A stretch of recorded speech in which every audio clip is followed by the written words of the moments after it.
إن الحمد لله نحمده ونستعينه ونستغفره ونعوذ بالله من شرور أنفسنا وسيئات أعمالنا من يهدي الله فلا مضل له ومن يضلل فلا هادي له وأشهد أن لا إله إلا الله وحده لا شريك له وأشهد أن محمدا عبده ورسوله أما بعد فإن أصدق الحديث كتاب الله وخير الهدي هدي محمد صلى الله عليه وآله وسلم وشر الأمور محدثاتها وكل محدثة بدعة وكل بدعة ضلالة وكل ضلالة في النار.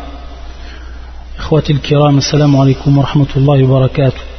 Je souhaite la bienvenue à tous les frères et à toutes les sœurs sur le salon Les Repères de la Sunna, et on va donc continuer l'explication en langue française, Inch'Allah, du livre intitulé Min Kunuz al-Qur'an al-Karim, les Cheikh al-Allama Abdul Muhsin ibn Hamd al-Abbad al-Badr, hafidhahullah ta'ala. Donc on va continuer notre parcours dans la sourate al-Baqarah, sourate al-Baqarah, c'est-à-dire sourate la vache. Donc on avait déjà expliqué sourate al-Fatiha, donc la sourate qui vient directement après par rapport à l'ordre du Mus'haf, c'est bien sûr al-Baqarah. Le cheikh avait commencé à expliquer le premier verset et aussi le deuxième verset et quelques versets suivants, et maintenant donc il va passer au verset numéro 16. Donc comme on a dit, le cheikh il prend des passages de chaque sourate, il prend des passages de chaque sourate. Donc un passage, bien sûr, il peut avoir un seul verset ou il peut avoir plusieurs versets. Et donc là, le prochain passage et le passage qu'on étudie maintenant, c'est en fait le verset numéro 16, le verset numéro 16 de sourate la vache. يقول الله عز وجل أولئك الذين اشتروا الضلالة بالهدى فما ربحت تجارتهم وما كانوا مهتدين. Sont eux qui ont troqué le droit chemin contre l'égarement, et bien leur négoce n'a point profité et ils ne sont pas sur la bonne voie. Et bien leur négoce n'a point profité et ils ne sont pas sur la bonne voie.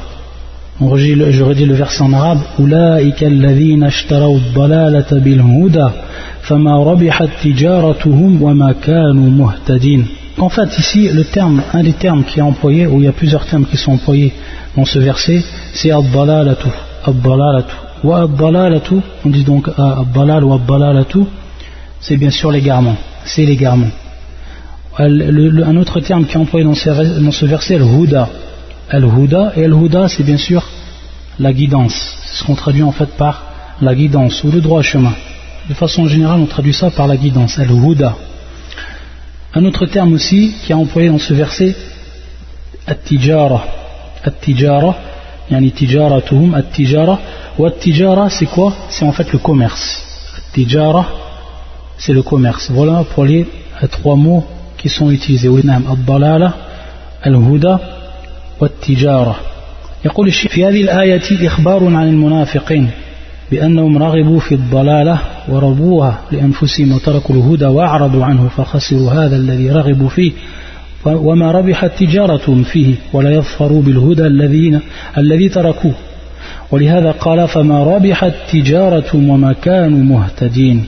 Donc le cheikh nous explique ici que ce verset il est descendu sur qui? Sur les al-munafiqin, c'est-à-dire les hypocrites. Ce verset il est descendu sur les hypocrites. Et en fait, à travers ce verset, Allah Azza wa Jal nous dit que ces gens-là, ils ont fait en fait un troc, que ces gens-là en fait ils ont fait un commerce, qu'ils ont fait un commerce. Et que ce commerce-là, ça s'est traduit en fait ce qu'on appelle al-mubadala, c'est-à-dire par l'échange, c'est un échange. Et donc vous savez que al-tijara ou al-bay' du temps des Arabes, c'était bien sûr soit en payant avec cash, c'est-à-dire en payant avec de l'argent contre en fait quelque chose, ou sinon c'était faire de l'échange. C'était faire donc de l'échange. Donc on voit en fait que le terme tijara ou al-bay', c'est-à-dire le commerce, ça inclut en fait ces deux choses. Ça inclut ces deux choses, que ce soit en fait de l'argent ou que ce soit ou l'échange de deux choses. Donc ici on voit qu'il y a un échange. C'est quoi cet échange? C'est l'égarement contre quoi? La guidance, contre la bonne voie. L'égarement contre la bonne voie. Allah al-Musta'an. Et le cheikh à partir de là il va nous expliquer, à partir d'ici on voit que dans le verset il est cité Ulaika alladhina ishtaraw ad-dalalata bil huda. Donc ici il y a le ba qui est utilisé, bil huda. Le cheikh va nous expliquer à partir de là que ce al-ba qui est utilisé ici, bil huda, c'est en fait yaqul wal ba'u dakhilatun ala shay'il matruk, ala shay'il matruk. وهكذا كل شيء يشترى فإن الباء فيه تدخل على المتروك وهو الثمن ومن ذلك ما جاء في آية أخرى عن بعض الكفار مثل قوله تعالى أولئك الذين اشتروا الحياة الدنيا بالآخرة فلا تخفف عنهم العذاب ولا هم ينصرون. Ça c'est في سورة البقرة et c'est le verset 86. Donc le cheikh nous explique en fait que le ba ici, donc c'est encore, il revient souvent, le cheikh va revenir souvent à des règles qui sont en relation avec la langue arabe. Il nous dit en fait que le ba, bil huda, ici c'est un ba donc qui est utilisé, le ba, il va rentrer en fait sur la chose, qu'on y rentre, où il est annexé à la chose qui est quoi? Qui est délaissée. La chose qui va être délaissée. Donc ici dans le verset, qu'est-ce qui est délaissé? C'est la guidance. Elle est délaissée par quoi bien sûr? Par ad-dalala, c'est-à-dire elle est délaissée pour l'égarement, ou elle est délaissée pour l'égarement. Donc en fait c'est un tijara, c'est un troc qu'il y a ici. Il y a un troc, un échange qui est fait. C'est pour ça qu'Allah Azza wa Jal, il emploie le terme tijaratum. Il dit en fait que c'est un commerce qu'ils ont fait. C'est un commerce qu'ils ont fait. Et c'est pour ça que dans un hadith, le prophète sallallahu alayhi wa sallam, il va utiliser aussi ce même procédé linguistique. يقول في الحديث كل ناس يغدو فبائع نفسه فمعتقها أو موبقها أو موبقها. Le prophète sallallahu alayhi wa sallam, il nous dit dans ce hadith authentique que tous les gens en fait partent de bonne heure le matin, ils partent dès le matin, et qu'à ce moment-là, durant la journée, c'est-à-dire qu'ils vont vendre. Qu'est-ce qu'ils vont vendre? Ils vont vendre leur âme. Ils vont vendre en fait leur âme. C'est pour ça que le prophète sallallahu alayhi wa sallam a utilisé le terme faba'irun, qui vient bien sûr du terme al-bay', faba'i' wa ism al-fa'il, c'est-à-dire celui qui vend, celui qui commerce. Donc ça vient du terme al-bay', qui est le commerce. Faba'i'un nafsahu famu'tiquha aw mubiquha. C'est-à-dire famu'tiquha, c'est-à-dire que il va soit la sauver, donc il va échanger son âme contre quoi bien sûr? Contre la guidance, et pour atteindre en fait et pour gagner le paradis. Aw mubiquha, ou sinon mubiquha, il va la faire tomber bien sûr dans les abîmes des ténèbres, et donc il va vendre son âme. Pourquoi? Pour l'égarement. Il va vendre son âme pour l'égarement. Donc en fait c'est aussi une métaphore que le prophète sallallahu alayhi wa sallam a utilisée dans ce hadith, et on voit que le terme qui est utilisé fabairun, et ici le terme qu'il a utilisé Allah subhanahu wa ta'ala tijaratuhum, et c'est donc le commerce, et c'est donc il y a ici en fait achat, et il y a aussi mubadala, c'est-à-dire il y a l'échange d'une chose par une chose. Allah al-musta'an. Dans le verset qui nous est cité, donc le cheikh nous a expliqué donc le ba ici il rentre en fait dans la chose qui est délaissée. Al-ba ou dakhila, c'est-à-dire qu'il va précéder la chose qui a été délaissée. Ici c'est bil huda, donc c'est la guidance. Il nous donne d'autres exemples du Coran, le cheikh, pour qu'on comprenne en fait. Il nous rappelle donc le verset que je vous ai cité, qui est le verset 86. Ulaika alladhina ishtaraw al-hayata ad-dunya bil akhirah fala yukhaffafu anhum al-'adhab wa lahum yunsarun. Voilà ceux qui échangent la vie présente contre la vie future, contre la vie de l'au-delà. Eh bien, leur châtiment ne sera pas diminué, ils ne seront point secourus. Voilà ceux qui échangent la vie présente contre la vie future. Donc le terme ici qui est employé, ishtarul hayat ad-dunya bil akhirah. Bil akhirah. Donc bil akhirah, on voit que le bas il est rentré dans quoi? Dans la chose qui va être délaissée. Al-akhirah, donc c'est l'au-delà. C'est l'au-delà, la vie de l'au-delà. Ils ont délaissé, subhanallah, la vie de l'au-delà pour cette vie d'ici-bas, cette vie éphémère qui va se terminer très bientôt. Et lorsqu'on sera dans l'au-delà, on comptera les jours qu'on a vécu dans cette vie d'ici-bas comme quelques jours, faqat. Comme quelques jours, peut-être quelques heures, c'est tout. Ce sera un vague souvenir en fait de quelques heures, quelques jours. Ces gens-là, ici, dans le deuxième verset qu'on a cité, c'est à propos de certains kuffars, de certains mécréants. Alors que le verset que l'on est en train de parler, qui est de Surat al-Baqarah, ici c'est pour al-munafiqin. Donc que ce soit les hypocrites ou que ce soit les mécréants, ils sont en fait dans le même sac. C'est-à-dire qu'ils ont fait un échange, qu'ils ont fait un commerce, ces gens-là. Et ce commerce-là, c'est quoi?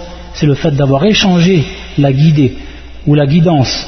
Et le fait d'avoir échangé cette vie, ou d'avoir échangé la vie de l'au-delà contre quoi? Contre la vie d'ici-bas. Bil akhirah. Donc ici bil akhirah. Il nous saute encore un autre exemple, cher. كقول الله عز وجل أولئك الذين اشتروا الضلالة بالهدى والعذاب بالمغفرة فما أصبرهم على النار. Ça c'est surat al-Baqarah aussi, c'est encore surat al-Vache. La vache c'est le verset 175, le verset 175. أولئك الذين اشتروا الضلالة بالهدى. Al-ishtira ici, c'est bien sûr le fait d'acheter. اشتروا الضلالة بالهدى, où ils ont acheté al-dalala, c'est-à-dire qu'ils ont échangé cette guidance contre quoi? Contre l'égarement. Allah al-Musta'an. Et une parole qui en fait nous fait comprendre que ce qu'ils ont fait, ces gens-là, c'est un commerce, que ce qu'ils ont fait, c'est un commerce, mais que ce commerce-là, c'est un commerce bi khasara, c'est-à-dire qu'ils sont perdants dans ce commerce. C'est un commerce à perte. Wal-'adhab bil-maghfira, wal-'adhab bil-maghfira, c'est-à-dire le châtiment contre quoi? Contre le pardon. Allah al-Musta'an. Ils ont échangé le châtiment contre le pardon d'Allah Azza wa Jal, subhanahu wa ta'ala. Donc là aussi on voit al-'adhab bil-maghfira.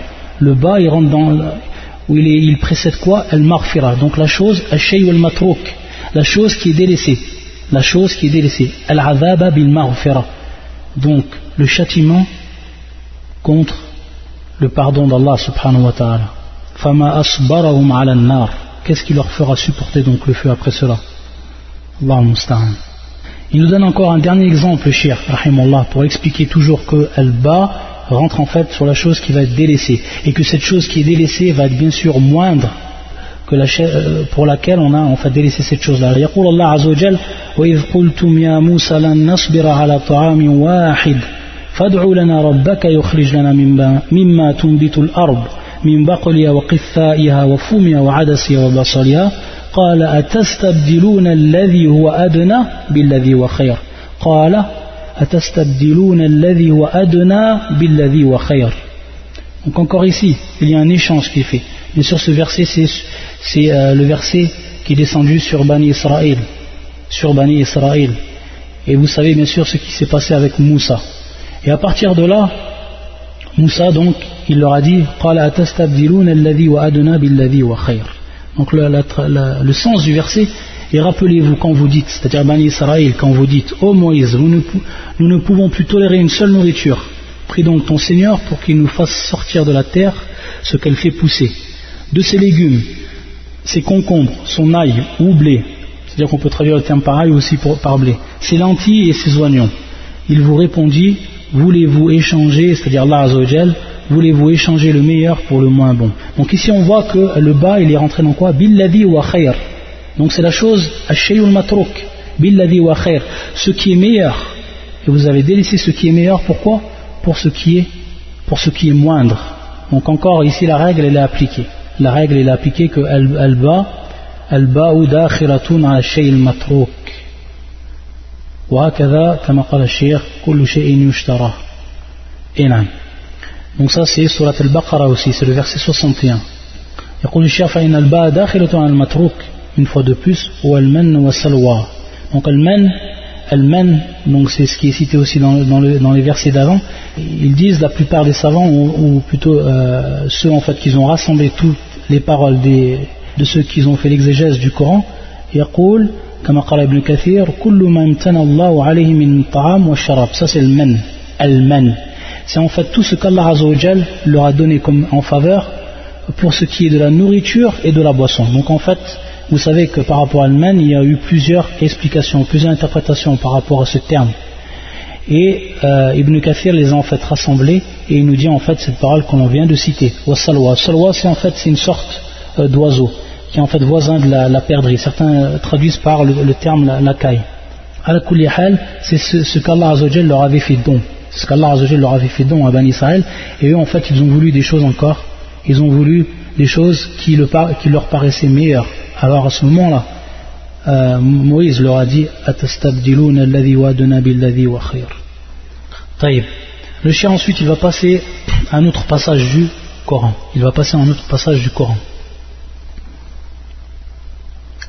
Et qui est le verset suivant. Donc on est bien sûr toujours dans Surat al-Vache. C'est le verset 21 et 22.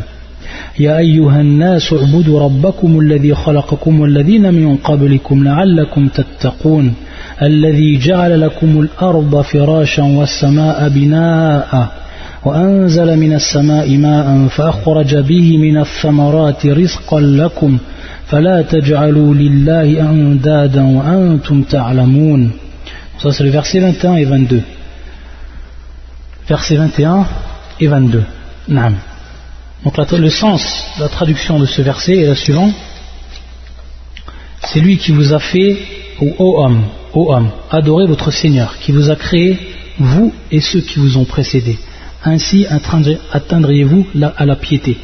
C'est lui qui vous a fait la terre pour lit et le ciel pour toi, qui précipite la pluie du ciel et par elle fait surgir toutes sortes de fruits pour vous nourrir. Ne lui cherchez donc pas des égaux alors que vous savez tout cela. Ici en fait, Allah Azza wa Jal subhanahu wa ta'ala va employer un procédé qui va revenir beaucoup dans le Coran.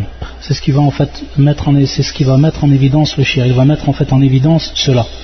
C'est qu'Allah Azza wa Jal dans le Coran, il montre aux kuffar, il montre aux mushrikoun, il montre en fait aux mécréants, il montre aux polythéistes et tous ceux qui ne croient pas en lui, il leur montre, ou ceux qui croient en lui et lui associent, il leur montre en fait que si vous acceptez et vous reconnaissez Tawhid al-Rububiyyah, c'est-à-dire que vous reconnaissez l'unicité d'Allah Azza wa Jalla dans sa souveraineté. Et ça c'était le cas de qui? De Quraysh.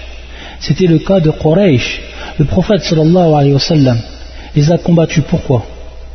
Est-ce qu'il les a combattus parce qu'ils n'attestaient pas l'unicité d'Allah Azza wa Jalla dans la souveraineté? Non, parce qu'il l'a testé. Quraysh a testé cette catégorie d'unicité. Et les versets du Coran qui relatent cela et qui nous prouvent cela sont beaucoup, multitude de versets qui nous prouvent cela.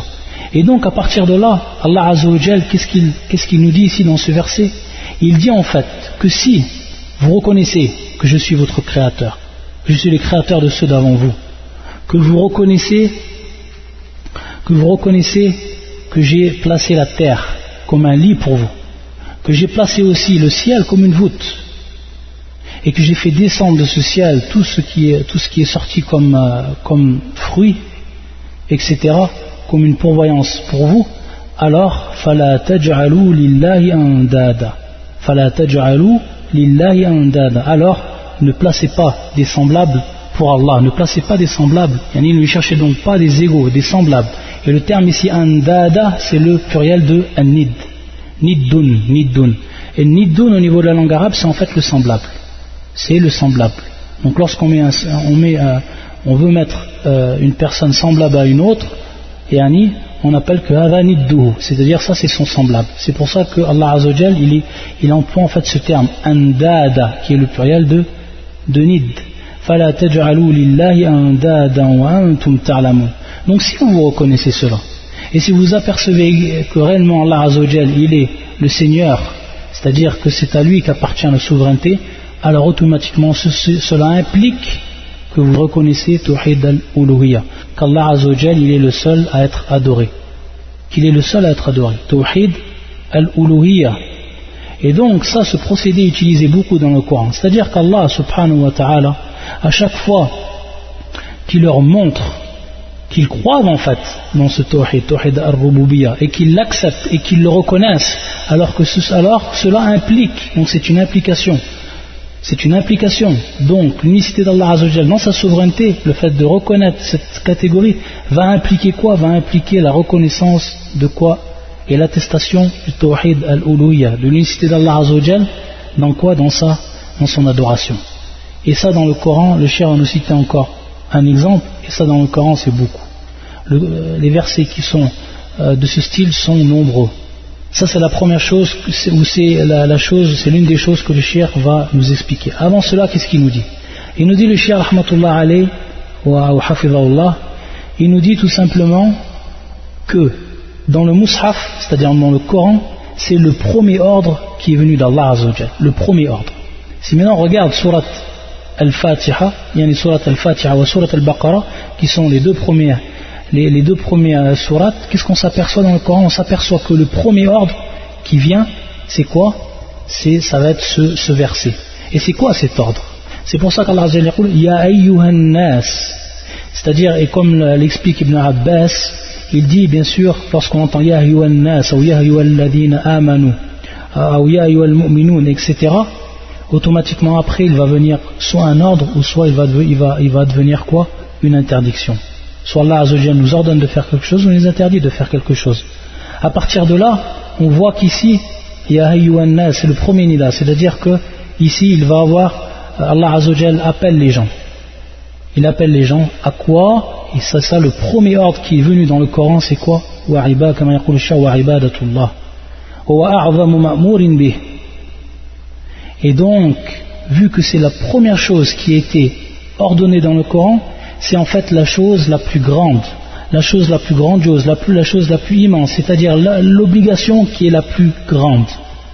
Dans la religion musulmane, dans la religion islamique, l'obligation la plus grande chose, c'est quoi? C'est d'adorer Allah Azza wa Jalla lui seul. C'est ce que Allah Azza wa Jalla nous a ordonné. Et c'est pour ça qu'Allah Azza wa Jalla a envoyé ses prophètes. Et c'est pour ça qu'Allah Azza wa Jalla a fait descendre ses livres. Pourquoi? Li ajli tawhid al-uluhiyya, qui est bien sûr l'unicité d'Allah Azza wa Jalla dans l'adoration.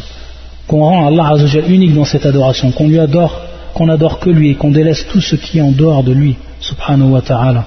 Donc, on voit que c'est le premier ordre qui est descendu dans le Mus'haf, c'est-à-dire le premier ordre, lorsqu'on lit bien sûr le Mus'haf, en partant de la Fatiha, on voit que c'est le premier ordre qui est apparu dans le Coran, et c'est bien sûr l'ordre le plus important, celui d'adorer Allah Azza wa Jalla.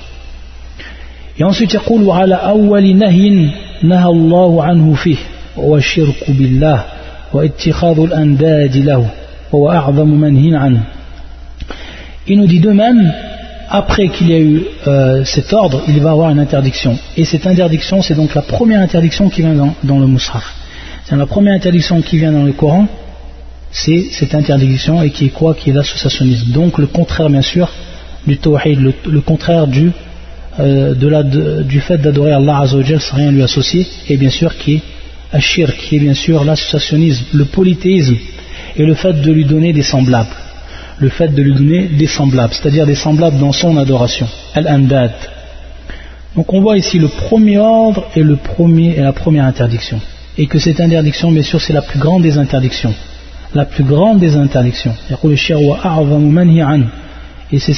Et bien sûr, comme vous le savez, c'est par cette interdiction, si la personne l'a fait, elle ne pourra jamais rentrer au paradis. Inna Allah la yaghfiru an yushraka bihi wa yaghfiru ma duna dhalika liman yasha.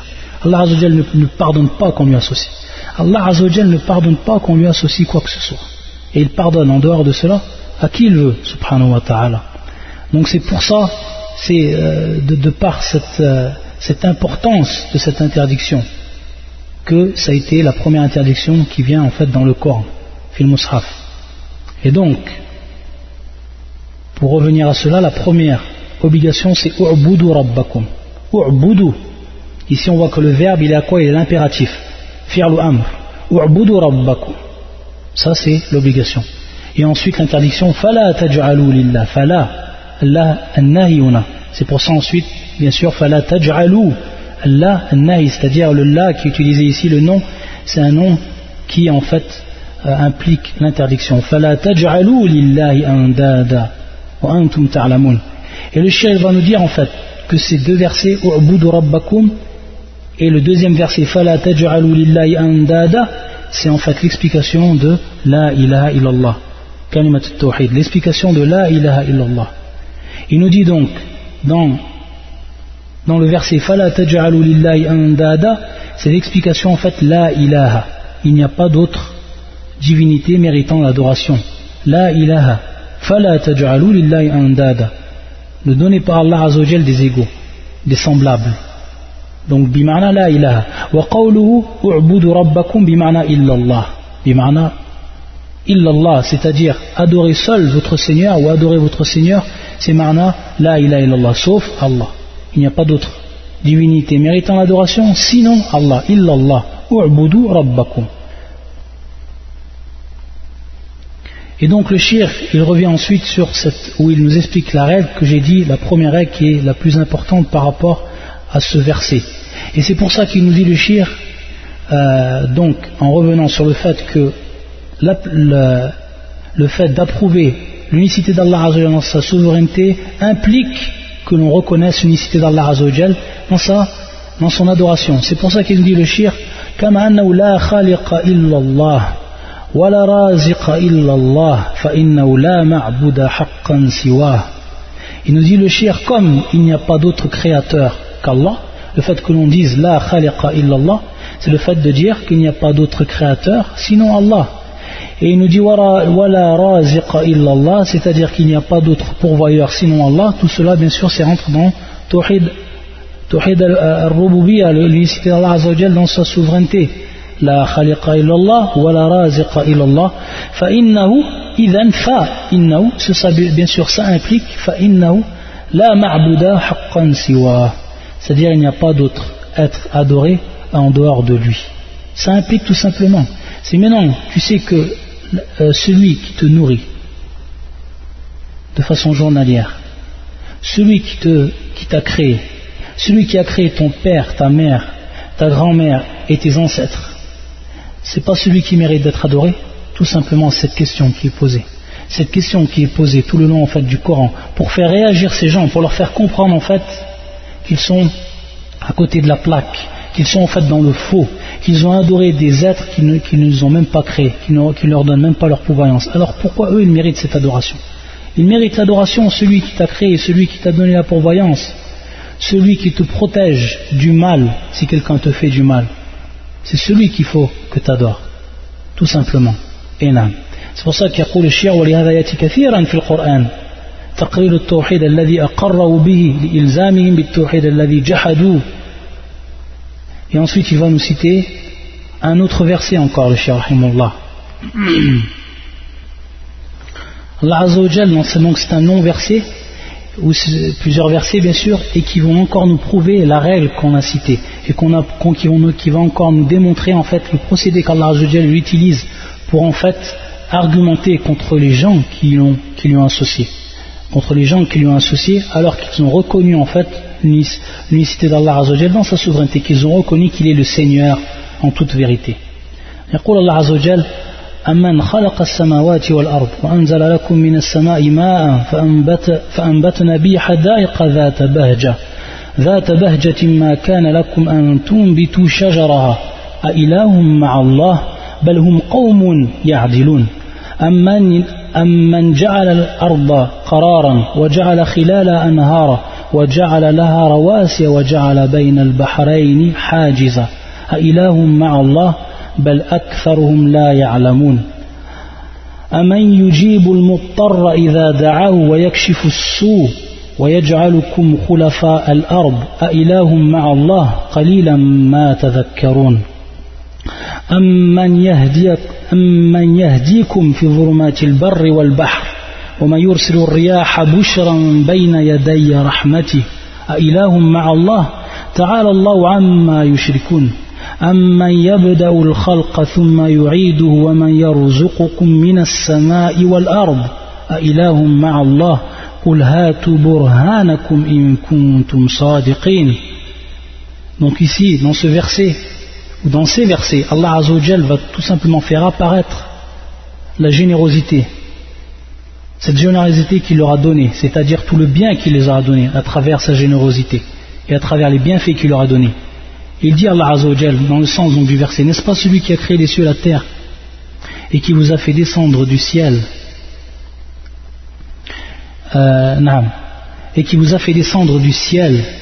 une eau avec laquelle nous avons fait pousser des jardins pleins de beauté? Subhanallah.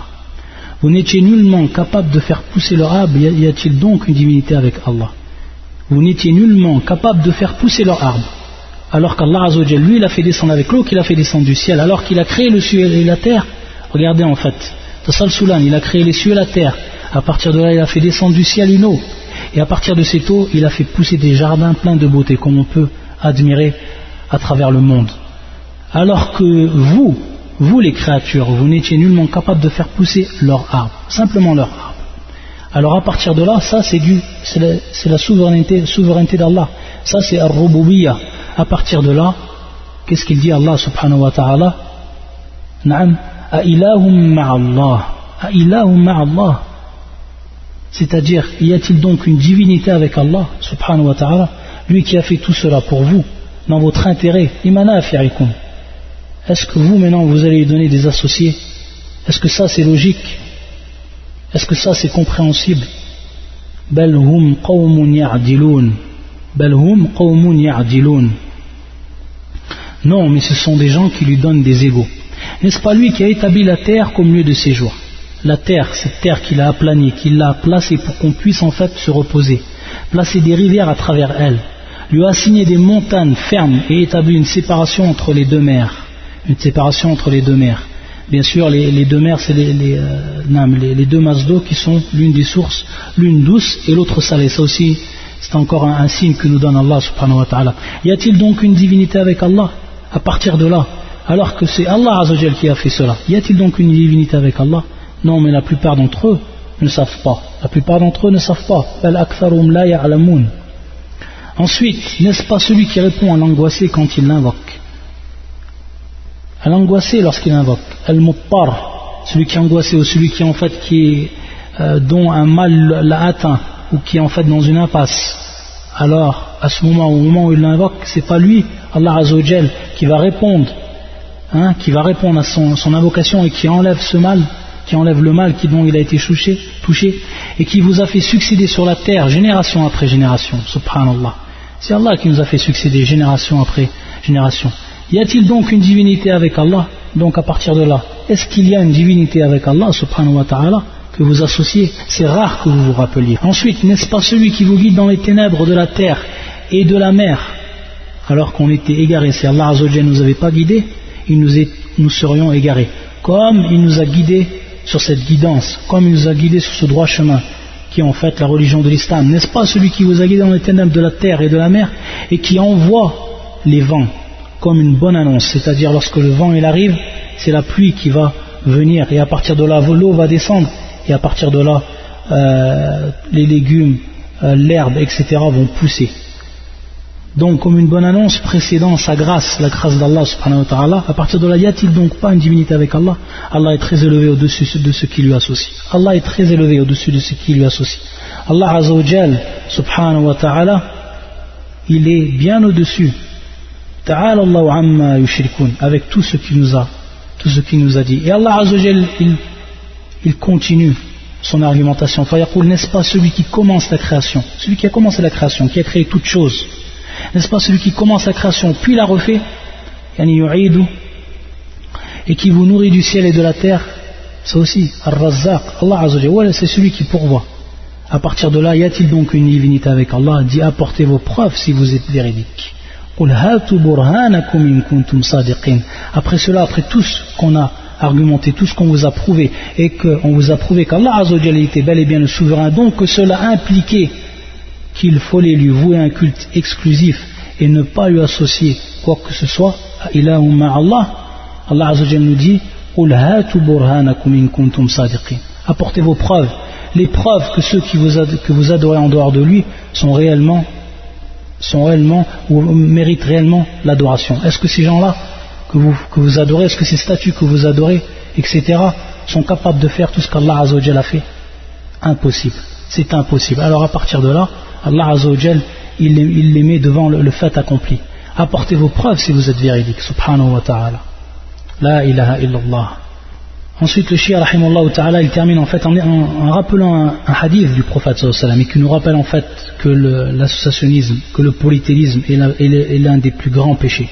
يقول لما سأل عبد الله بن مسعود رضي الله عنه رسول الله صلى الله عليه وسلم قائلا أي ذنب أعظم عند الله أي ذنب أعظم عند الله أجابه صلى الله عليه وسلم بقوله أن تجعل لله ندا وهو خلقك أخرجه البخاري ومسلم. Ce hadith qui est clair et net et qui est rapporté par l'imam Bukhari et Muslim, lorsque Ibn Mas'ud a demandé radiyallahu ta'ala anhu, qu'Allah l'agrée, il a demandé au prophète sallallahu alayhi wa sallam, parce qu'il lui a dit quel est en fait le péché le plus grand auprès d'Allah Azzawajal, celui qui est le plus énorme, celui qui pèse le plus auprès d'Allah Azzawajal. Ajabahu sallallahu alayhi wa sallam, il lui a répondu que tu mettes ou que tu places pour Allah Azzawajal un égal. Donc on voit ici le terme niddan, qui est bien sûr son pluriel qui est andada, comme c'est utilisé dans le verset qu'on a étudié, wa huwa khalaqak. C'est-à-dire que tu mettes ou que tu places pour Allah Azza wa Jal un associé, que tu places un égal, que tu vas adorer comme tu devrais adorer Allah Azza wa Jal uniquement, alors que lui il t'a créé. Donc on voit ici aussi dans cette parole du prophète sallallahu alayhi wa sallam, wa huwa khalaqak, c'est-à-dire c'est lui qui t'a créé. Donc ça c'est tawhid ar-rububiyyah, et donc cela en fait implique automatiquement que tu dois en fait l'adorer. Et ensuite le shir rahimahullah il passe à un autre passage du surat al-Baqarah, c'est le verset 23.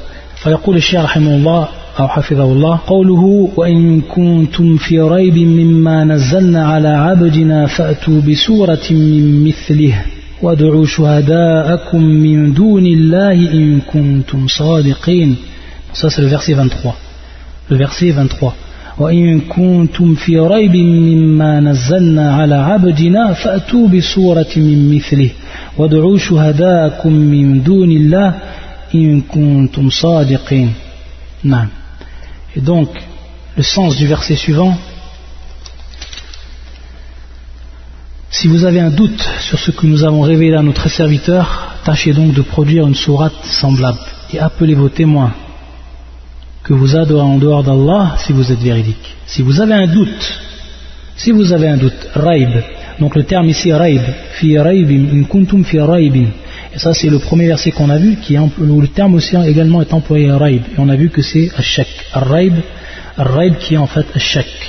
Si vous avez un doute sur ce que nous avons révélé à notre serviteur, tâchez donc de produire mimma nazzalna ala abdina. Nazzalna, bien sûr, c'est quoi? Ce qu'on a fait descendre, c'est la révélation. Le wahi, c'est ici le Coran. Le maqsoud aussi, le Coran. Le Coran. Que nous avons révélé à notre serviteur, tâchez donc de produire une sourate semblable, que vous adorez en dehors d'Allah si vous êtes véridique. يقول الشيخ في هذه الآية الكريمة بيان إعجاز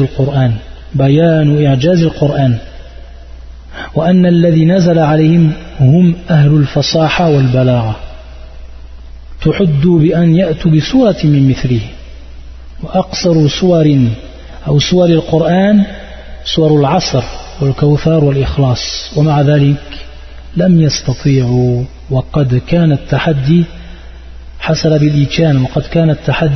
بالإتيان بمثله ثم بعشر صور مثله ثم بسورة من مثله وهذا التحدي مستمر وقد أخبر الله بحصول عجز الجن والإنس مجتمعين على إتيان بمثله. نعم. Le shir tout simplement, et dans ce verset il est mis en évidence quoi? Allah Azza wa Jal met en évidence devant toute l'humanité al-i'jaz, c'est-à-dire i'jaz al-Qur'an, c'est-à-dire le miracle du Coran. Et c'est là le miracle du Coran. C'est exactement ici que le Coran est un miracle. Ce miracle c'est quoi? C'est que le Coran est descendu sur un peuple qui étaient des gens en fait de l'éloquence et de la littérature. C'est des gens qui étaient bien sûr les Arabes, qui en fait avaient la perfection de cette langue. Ils perfectionnaient cette langue à travers en fait leur poésie, etc. Ils avaient une maîtrise totale de cette langue arabe, au niveau littéraire, au niveau de l'éloquence. Et à partir de là, Allah Azza wa Jalla, lorsqu'il a fait descendre son livre dans cette même langue, dans la langue dans laquelle la langue qu'il maîtrisait, et qui leur a ensuite lancé un défi, et que ce défi qui est ici relaté dans ce verset, qui est de fait de venir avec une seule sourate. Et comme le cheikh nous dit, les plus petites sourates, c'est surat al-Asr, al-Kawthar, al-Ikhlas, sont les plus petites sourates du Coran. Et à partir de là, al-Kuffar, al-Mushrikoun, al-Kitab, hatta al-Jinn min haoula, tout ceci en fait n'ont jamais pu venir avec une sourate, et même on dit avec un seul verset du Coran. Même avec un seul verset du Coran, ils n'ont même pas pu venir avec un seul verset du Coran. Wat-tahaddi mustamir, c'est-à-dire que ce défi il est continuel. C'est-à-dire qu'Allah Azza wa Jal, à travers son Coran, lance ce défi de façon continuelle à tous les gens de la littérature, à tous les gens de l'élocution arabe. Et ces gens-là jusqu'à aujourd'hui, et ils ne pourront pas de toute façon, ils ne pourront jamais venir avec cela. Et même si, comme il nous dit les sheikhs, même si, il va nous citer le verset, même si les djinns et même si les hommes seraient tous concertés, tous réunis entre eux pour venir avec un Coran, comme ce Coran qui est descendu sur le prophète sallallahu alayhi wa sallam, et qui est la parole d'Allah subhanahu wa ta'ala, la parole d'Allah haqiqatan, qui est la véritable parole d'Allah, comme c'est la croyance des gens de la sunna et du consensus. يقول الله عز وجل قل لئن اجتمعت الإنس والجن على أن يأتوا بمثل هذا القرآن لا يأتون بمثله ولو كان بعضهم لبعض ظهيرا. Ça c'est في سورة الإسراء, c'est le verset 88. C'est le verset 88. Dit, même si les hommes et les djinns s'unissaient pour produire quelque chose de semblable à ce Coran, ils ne sauraient produire rien de semblable, même s'ils se soutenaient les uns aux autres. Même s'ils se soutenaient les uns aux autres. Et comme le cheikh bien sûr précise ici, Allah Azza wa Jal ici il parle du Al-Qur'an, c'est-à-dire le Coran tout entier. Et c'était le début en fait du défi. Ensuite ce défi-là, il est en fait descendu à quoi? À 10 sourates. À 10 sourates. Et ensuite il est descendu en dernière étape à une sourate. Et le cheikh va nous préciser, Hafidahullah, il nous précise le cheikh en fait quoi? Que même les gens, et à titre d'indication bien sûr, et ça c'est quelque chose qui est connu, c'est qu'en fait Allah Azza wa Jal, lorsqu'il donne une preuve et lorsqu'il donne en fait un miracle à son prophète, ce miracle en fait est en harmonie avec ce que maîtrisaient les gens de leur temps, c'est-à-dire du temps des prophètes. Donc on voit en fait que Isa il pouvait en fait refaire vivre le mort, il pouvait en fait guérir le lépreux. Et vous savez qu'au temps de Isa, les gens en fait avaient une maîtrise de la médecine, une maîtrise relative, mais ils avaient une maîtrise de la médecine. Donc Allah Azza wa Jal est venu en fait avec ce miracle et est venu en fait avec cette preuve qui prouve en fait la prophétie du prophète Jésus alayhi salam. Donc la même chose que maîtrisaient ces gens-là. Ce qui est de Moïse, la concurrence entre qui? Entre les sorciers. Donc c'était la sorcellerie qui prévalait dans ce temps-là. C'est-à-dire que les gens, la mode et ce qu'ils maîtrisaient, c'était la sorcellerie. Et donc à partir de là, Allah Azza wa Jal a donné à son prophète Moïse, qu'est-ce qu'il lui a donné? En fait, il lui a donné le miracle de cela. C'est-à-dire qu'il a été capable de concurrencer les plus grands sorciers de l'époque. C'est pour ça que Pharaon les avait bien sûr convoqués. Ils avaient convoqué les plus grands sorciers et ils n'ont pu, ces sorciers-là, ils n'ont pu faire face au défi qui a été lancé par Allah subhanahu wa ta'ala. Et comme vous savez l'histoire, et donc ils ont reconnu qu'Allah Azza wa Jal, il était bel et bien le Seigneur de Moïse et de Haroun, et ils se sont même prosternés, subhanallah. Et donc, pour ce qui est du prophète sallallahu alayhi wa sallam, à son temps là, ce qui était à la mode, bien sûr, c'était la poésie, c'était la langue arabe, et les gens se lançaient des défis, ils se lançaient des défis par rapport au poème, qui était le plus grand poète, etc. Ils avaient une maîtrise totale de la langue arabe. Et à partir de là, Allah Azza wa Jal va lancer donc son défi, il va faire descendre son Coran en une langue arabe claire. Et donc on voit ici la force en fait de ce défi. Et à partir de là, comme nous répète le shir, il nous dit en fait que à cette époque-là du prophète sallallahu alayhi wa sallam, il y a des gens qui étaient des grands poètes et qui maîtrisaient la langue arabe, comme il va nous citer un des compagnons du prophète sallallahu alayhi wa sallam qui est Jubayr ibn Mut'im. Jubayr ibn Mut'im radiyallahu anhu. ماذا يقول? Ce hadith est rapporté par l'imam al-Bukhari. يقول سمعت النبي صلى الله عليه وسلم يقرأ في المغرب بالطور فلما بلغ هذه الآية أم خلقوا من غير شيء أم هم الخالقون أم خلقوا السماوات والأرض بل لا يوقنون أم عندهم خزائن ربك أم هم المسيطرون ماذا قال؟ كاد قلبي أن يطير. سبحان الله. كان يقول كاد قلبي أن يطير. Qu'est-ce que ça veut dire? C'est-à-dire que Jubayr ibn Mut'im, et bien sûr il a entendu ce vers lorsqu'il avait été emprisonné lors de la bataille de Badr. Qu'est-ce qu'il dit en fait? Il dit qu'il a entendu le prophète sallallahu alayhi wa sallam qui récitait un verset du Coran. Et ici en l'occurrence même 2 ou 3 versets du Coran. 3 versets du Coran. Et bien sûr Jubayr ibn Mut'im c'est un grand min ahli al-fasaha wal balagha. Qu'est-ce qu'il dit? Il dit lorsqu'il a entendu ce verset, ont-ils été créés à partir de rien ou sont-ils eux les créateurs? Chouf, subhanallah. Ont-ils été créés à partir de rien ou sont-ils eux les créateurs? Ça c'est un verset, subhanallah, surtout en fait pour ceux qui mécroivent même jusqu'à la souveraineté d'Allah Azza wa Jal, comme les athées. Ont-ils été créés à partir de rien ou sont-ils eux les créateurs? C'est-à-dire qu'il n'y a pas de choix. C'est où vous avez été créés à partir du néant, et ça c'est impossible, ou vous êtes les créateurs, et ça c'est impossible. Et bien sûr, Allah Azza wa Jal, quand il il le fait descendre son prophète, ce verset, il le fait descendre bien sûr en langue arabe. Et en plus, il y a bien sûr tout al-fasah al-balagha. Et donc, cet argument qui est lancé à tout être, ou qui est lancé contre tout être humain, plus précisément ceux qui ont mécru en lui, c'est un argument bien sûr qui va être accompagné de l'éloquence parfaite. Pourquoi? Parce que hada min kalamillah, ça c'est la parole d'Allah. Am khuliqu min ghayri shay'in am humul khaliqun. Allahu akbar. Ont-ils été créés à partir de rien, ou sont-ils eux les créateurs, ou ont-ils créé les cieux et la terre? Am khalaqus samawati wal ard bal la yuqinun. Mais ils n'ont plutôt aucune conviction, c'est-à-dire qu'ils n'ont pas de conviction. Possèdent-ils les trésors de ton Seigneur? Am indahum khaza'inu rabbik am humul musaytirun. C'est-à-dire, possèdent-ils les trésors de ton Seigneur, ou sont-ils eux les maîtres souverains? Ou sont-ils eux les maîtres souverains? Humul musaytirun. Au moment où il a entendu ce verset, qu'est-ce qu'il dit? Jubair ibn Mut'im, une expression en fait qui prouve que ce verset est rentré dans son cœur directement. Mon cœur a failli s'envoler. Il a dit que son cœur a failli s'envoler au moment où il a entendu ce verset-là. C'est-à-dire tellement il a été impressionné et que son cœur il a failli s'envoler. Subhanallah.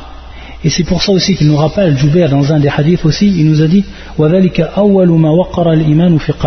c'est la première fois que la foi est rentrée dans mon cœur. Donc ça en fait c'est une preuve claire et nette. Shahada, c'est un témoignage d'un des grands compagnons. Le Cheikh rahimahullah, il va nous expliquer, et j'ai toujours l'habitude de dire rahimahullah, on peut dire en fait rahimahullah par une personne même si elle est vivante. Même si elle est vivante, on peut dire en fait rahimahullah, mais en principe on dit hafizahullah, pour bien en fait faire la distinction entre la personne qui est morte et la personne qui est encore vivante. Et moi j'ai toujours l'habitude de faire des livres de personnes qui sont mortes, c'est pour ça que j'ai cette habitude. C'est-à-dire que le cheikh maintenant il va parler en fait d'une personne qui est un mu'tazili et qui vient en fait explique ce défi là. Il fait une réfutation, c'est-à-dire qu'il va réfuter la parole que dit cette personne qui est un mu'tazili. Donc vous connaissez la secte des al-mu'tazila.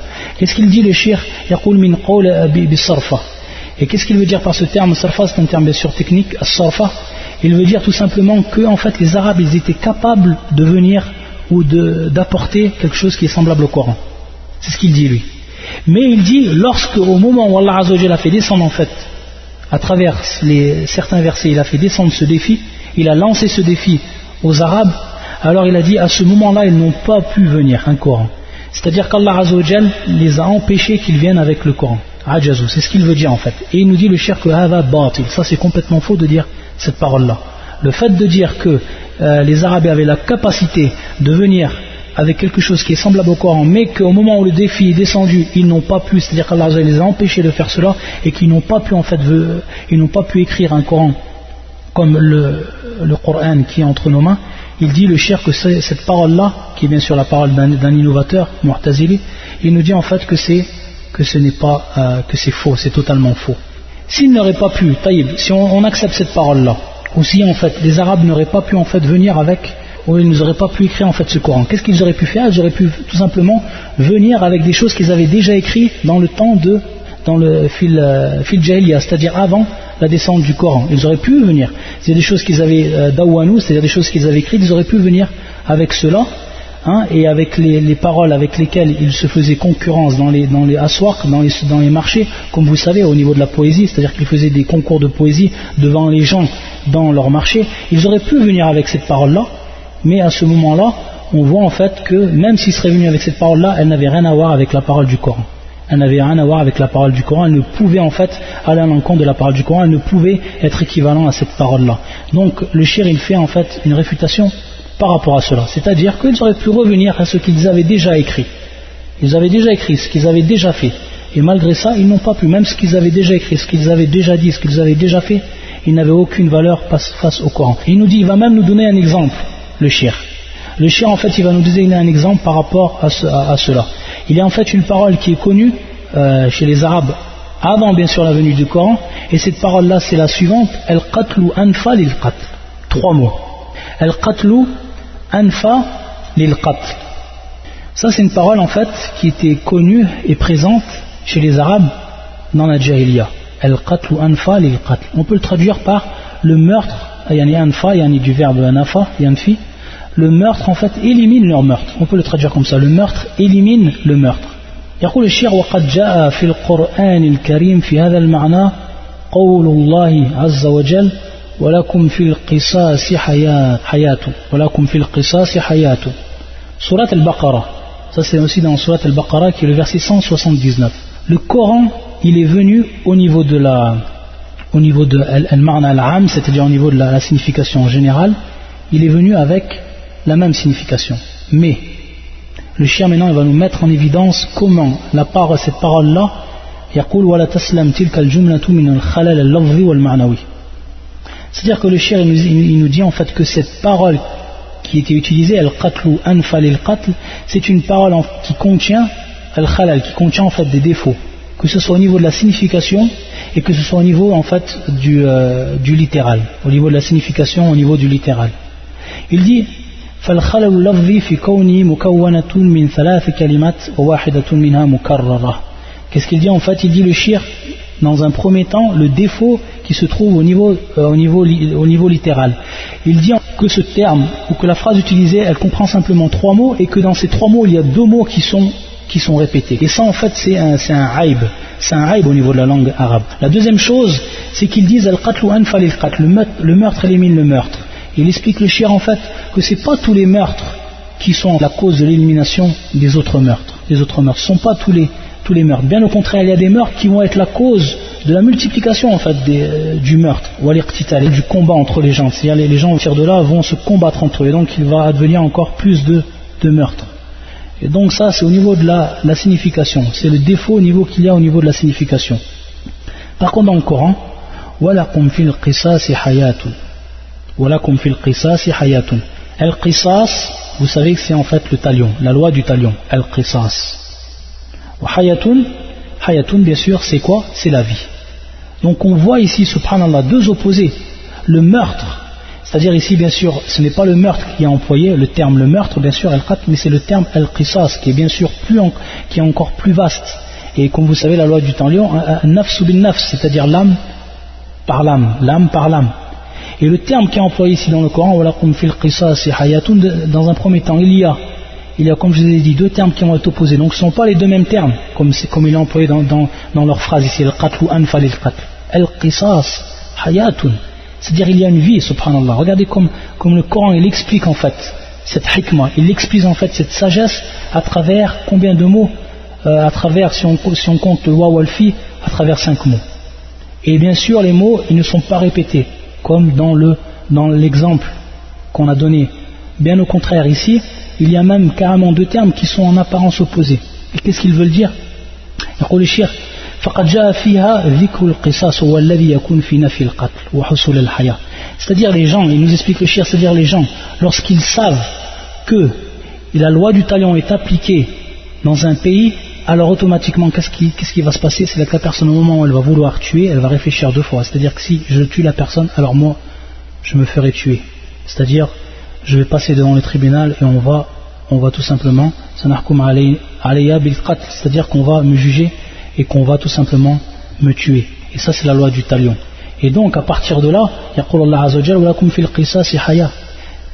c'est-à-dire que le fait d'appliquer la loi du talion, ou comme fruit de cela, le fruit de cette application, ça va être bien sûr la protection de la vie. C'est-à-dire les gens vont protéger leur vie lorsque dans leur société la loi du talion sera appliquée. Donc on voit ici comment le Coran il a exprimé ce qu'ont voulu exprimer ces Arabes, mais eux, ils ont tout simplement venu avec un défaut qui est au niveau du littéral, au niveau de la signification. Tout simplement parce que le terme al-qatl, ça veut dire tuer, c'est-à-dire simplement une personne te tue, alors toi tu viens vers elle et tu la tues directement. C'est pas bien sûr comme la loi du talion, où bien sûr au moment où la personne est tuée, elle va être prise, elle va passer devant un tribunal et ensuite on va bien sûr le juger comme étant un tueur et donc le tuer. Sinon, si tous les gens tuaient, à chaque fois qu'une personne tuerait une personne, alors la personne viendrait directement et la tuer, ce serait bien sûr bil'ak, ce serait encore pire, c'est-à-dire que les gens, ça deviendrait une tuerie complète. Donc on voit ici l'expression qui est prise par le Coran, les termes qui sont employés et qui sont en fait parfaits pour exprimer ce qu'il exprime, c'est-à-dire que dans la loi du talion et dans le fait de rendre la justice par rapport au meurtre, il y a en fait la présence de la vie, il y a la présence de la vie, subhanallah. Subhanakallahumma bihamdika ashhadu an la ilaha illa anta astaghfiruka wa atubu ilayk.